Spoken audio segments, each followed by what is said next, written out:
and welcome to this edition of Arts Alive Film, coming from, as always, the Odeon Liverpool One. My name's Tony Lloyd. My name's Tony Lindsay.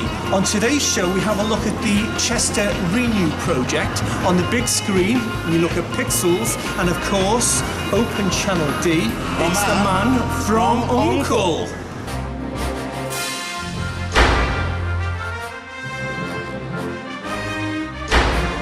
Each week, we bring you all of the latest film news. From interviews with filmmakers and actors to the new cinema releases.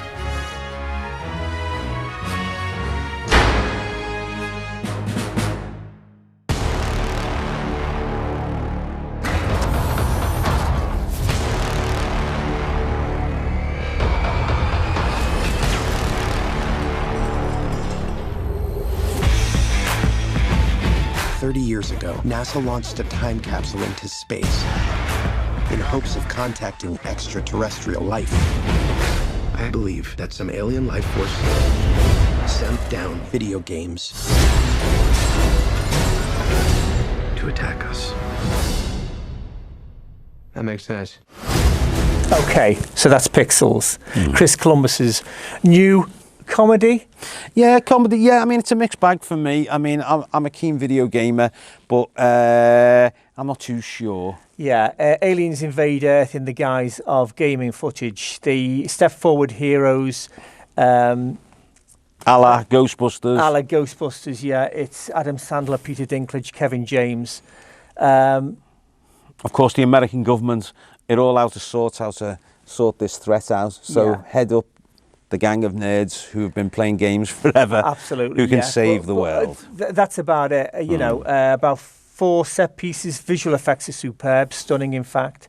The comedy. Effects are great. The comedy is a little tired. It's 80s comedy, isn't it? It is. There was a lovely opening sequence though, set in the 80s, isn't yeah, it? We both liked that, and that was good. But Chris Columbus was king of 80s comedy, wasn't he? He was, of course. And of course, he did start the Harry Potter franchise. So he knows what he's doing. He does know what he's doing. I think Adam Sandler's the weakest link in it. Sorry, Adam Sandler fans. I do like The Wedding Singer, but I think he's that laid back. He's meeting himself coming forward. It just didn't work. I think Tim Herlihy and Timothy Dowling must take some of the blame for their screenplay. Yeah, of course. Because apparently this went through about 12 drafts, but they still really haven't got there. This feels more like a second draft. There's more work to be done on characters, more work to be done on story.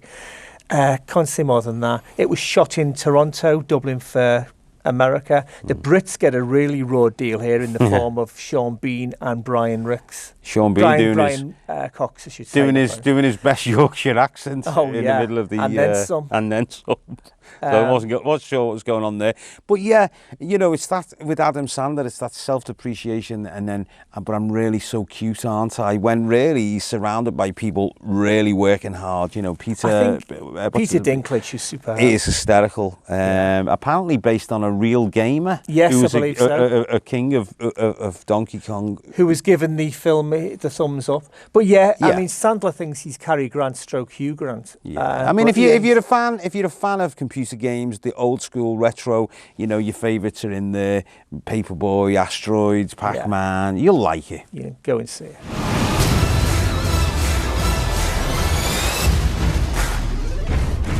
May I introduce to you the creator of Pac-Man?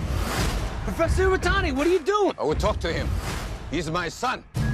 Hello, my sweet little boy. Look how big you've grown. It's so sweet. He's so sweet. You're a good boy. Somebody stop this thing!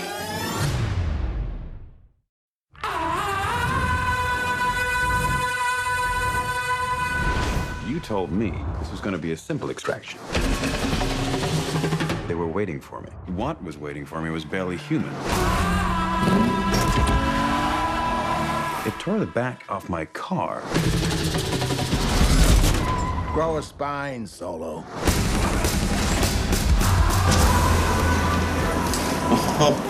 Coming up next, you've been waiting, we've been waiting since 1968. Elia Kuryak and Napoleon Solo, two of the coolest agents of the 60s. Of course, it wasn't always like that. Take a look at this.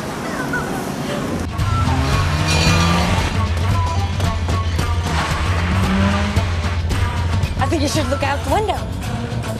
You can't be serious.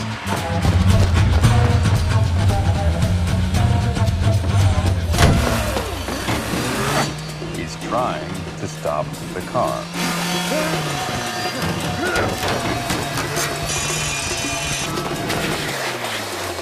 We're struggling here. Why don't you take a shot at him? Somehow, it just doesn't seem like the right thing to do.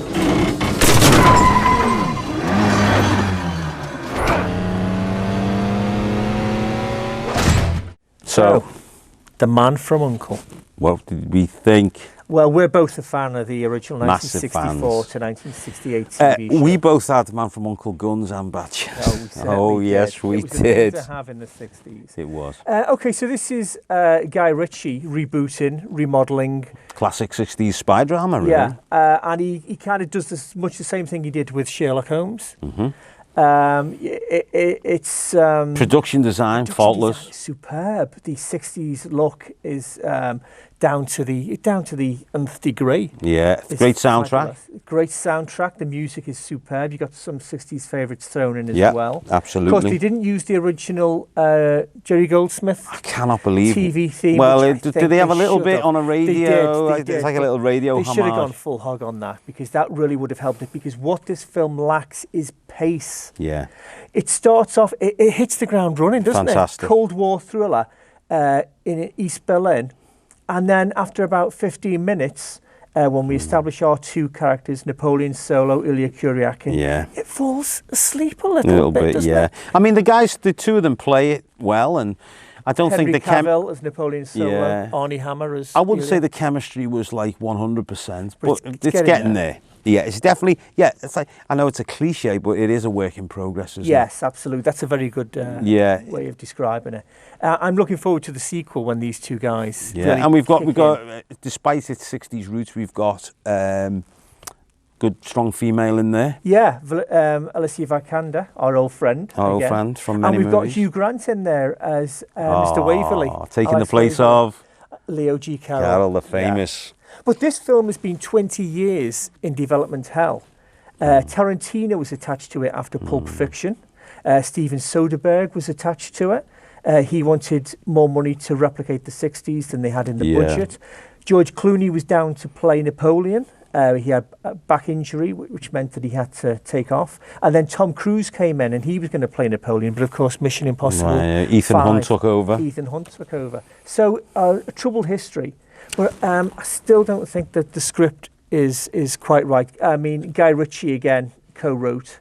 I mean, all the flares. If you're a Guy Ritchie fan, all the pictorial, editorial flares are in there. We got split screen. Oh, the split screen, yeah. We've got. What would you reckon on the story? The story, it's a great Cold War story, almost authentic. Ex-Nazis steal nuclear warhead. I mean, Bond himself could have done this. But it just lacked pace. The set pieces didn't amount to much. When they should have been running, they were walking. You know, it's. I think number 2 is going to be the real telltale. Absolutely, and I am looking forward to that. Absolutely hate working with you, Pearl. You're a terrible spy, cowboy.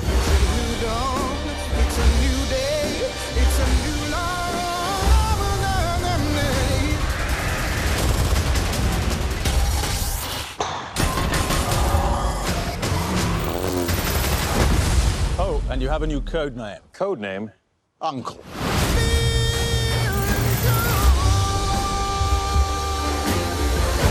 Well, that's it for part 1. Coming up in part 2? Coming up in part 2, we take a closer look at the Chester Renew project. So we shall see you after the break. See you after the break.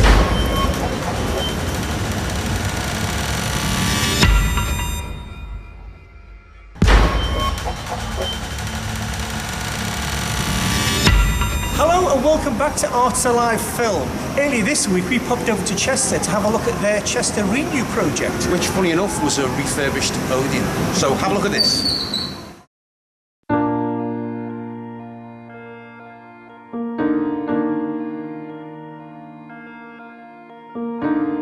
Okay, so my name's Graham Lister and I'm the project director of the scheme that has become known as Renew, which is transforming a 1930s Art Deco Odeon cinema into a new cultural centre in the centre of Chester.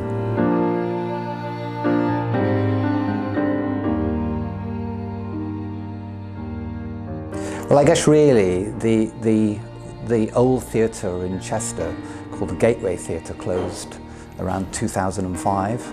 So this city really has been without any major cultural buildings for some years now. So the council were looking for a site where they could develop into what was going to be just a theatre. And what happened was that the Odeon became vacant, and it was clear to many people that it would provide an opportunity to repurpose this site, this Odeon, into what has now become a cultural centre. So it's not just about a theatre, the centre will have a library at the heart of its operation, and also include a cinema and an 800-seat theatre, all run by one cultural organisation, Chester Performs.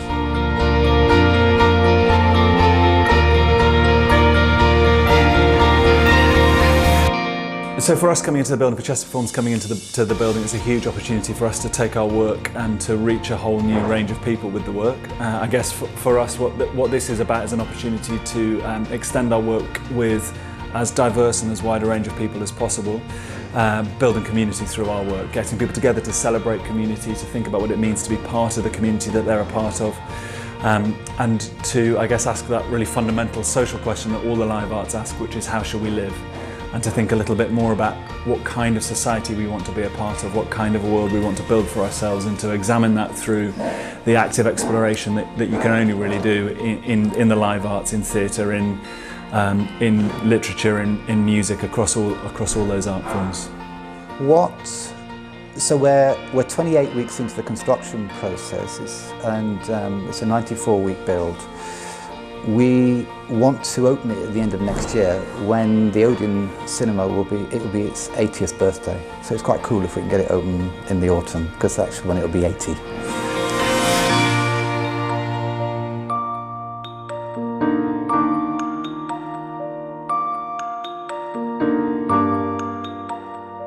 Yeah, I mean, these sorts of projects are really tricky. You know, there's a lot of things of constraints that the site has. We're in Chester, we're full of archaeology. We've got a heritage building that we're needing to repurpose to make sense for a modern audience. So, yeah, those are all the obstacles. What we've done, we actually engaged the contractors that are going to be building it right from the beginning. So they've been part of our design team, and that's worked really well, because it just means that we've got much more cost certainty and much more issues around buildability are being developed as we develop it through working with the architects. We've got a great team, a great architectural team led by Bennett's Associates, who did the Royal Shakespeare Company's new theatre and the Old Vic. Yeah, so it's a really fantastic team that we've had on board for the last sort of 14, 15 months.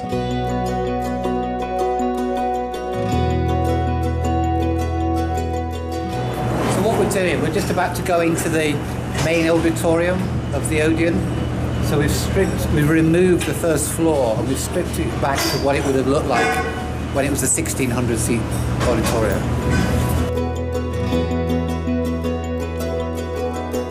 So what you're seeing over there is the proscenium arch, the original proscenium arch, and then beyond that, the steelwork's now starting to be constructed. If you put all that steelwork together end to end, there's about half a mile of steel there. So that forms the new 800-seat auditorium.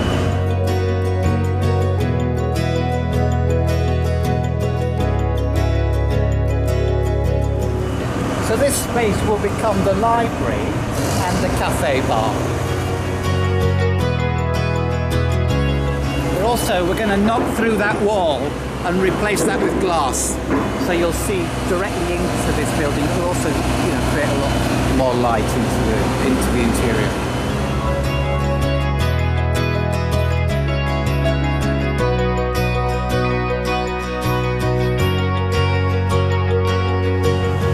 Okay, so we're outside now into what would be the 800-seat auditorium, the new theatre. You're looking into the basement of the new auditorium. There's something like 1,500 tons of concrete that we've just poured in the last 6 weeks, which is quite extraordinary.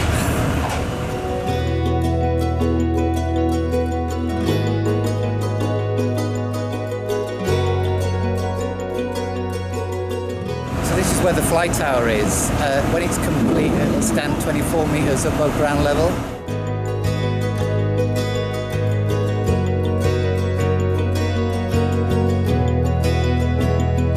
The building offers a huge opportunity for us because, of course, it's got the library space, it's got the cafe space, it's got the cinema, it's got the 2 theatres, and of course we'll continue to have our open-air theatre operating as well, which means we can really look to create an integrated programme of work, something where we're taking our current activity and spreading it right across the building, right across the resources of the building. I think our most important space is probably going to be our foyer space.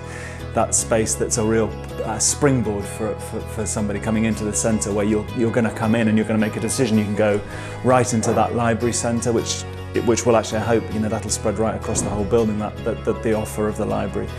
We can go into the theatre, we can go into the cinema, and those are very different sorts of people traditionally that are using those resources, and I guess the building is somewhere that can bring those, not just those cultural offers together, but also those cultural users together, bring different sorts of people together in unexpected ways to gather around the work that we're making.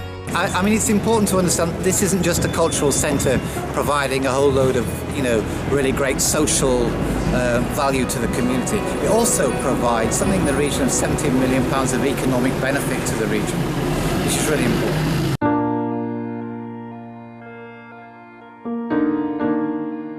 Yeah, so what we've tried to do, I mean, the cinema is a real nod back to the Odeon. So it comprises of a glass box in the centre of the building, which when you go into will feel like a 1930s experience. So it's all velvet and drapes and a curtain, rather than a modern cinema experience. And it will show films throughout the day. Currently there's very little provision for a film goer in the city, in Chester, and it's a really special space, that one. I think it's a really intimate cinema, it's an art house cinema, and again the really special thing about, I mean, it's an incredible bit of architecture. I'll let Graham talk more about that, but the architecture of that light box is remarkable. It's like a beacon right at the centre of the building that will just glow, that you can move right around, you can walk right around it, you can sit and do your daytime work, you can sit on top of it and work, you can sit underneath it and have a drink and work, read your book from the library, buy a ticket. It's a really remarkable space, and that will offer a really intimate, really high-end cinema experience, I think, really special. In terms of, I guess, the other thing to say about that is, it's about context. It's about being able to watch a film in an environment where you can also take a book out, where you can sit and have a drink on top of the cinema or next to the cinema, or you can do a little bit of work and then just nip up, you can go and watch a play. There's so much activity going to be going on around that cinema that it makes movie-going, I think, a really social experience. And again, it's about going, you'll go in as an individual, but you're leaving as part of something bigger, you're leaving connected. And I guess that wonderful thing that cinema does of really transporting people's imaginations, really carrying people to other worlds, that will have that right at the centre of this building is, I think, an extraordinary opportunity. An Odeon and a cultural centre is there are synergies. We're changing an Odeon cinema, which was, when they were built by Oscar Deutsch in 1936, that was all about palaces for people, palaces for the community. And I like to think that what we're doing with this project is that we're repurposing that building, which will again be a place for community, a place for everybody to connect with it in many different ways. So people will come in and have a cup of tea, they might not see shows, they might lend a book, they might, the library will be open from the beginning of the day right through to the end of the day. So it's a really, it's a contemporary approach, really, I guess, to a cultural centre.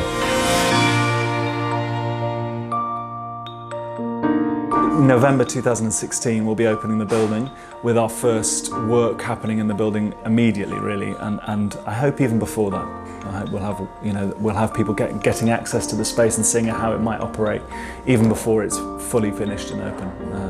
As soon as possible, really. I want people to feel like that's their building. Yeah, so there's renewchester.co.uk, and there's also our organisation's website, chesterperforms.com.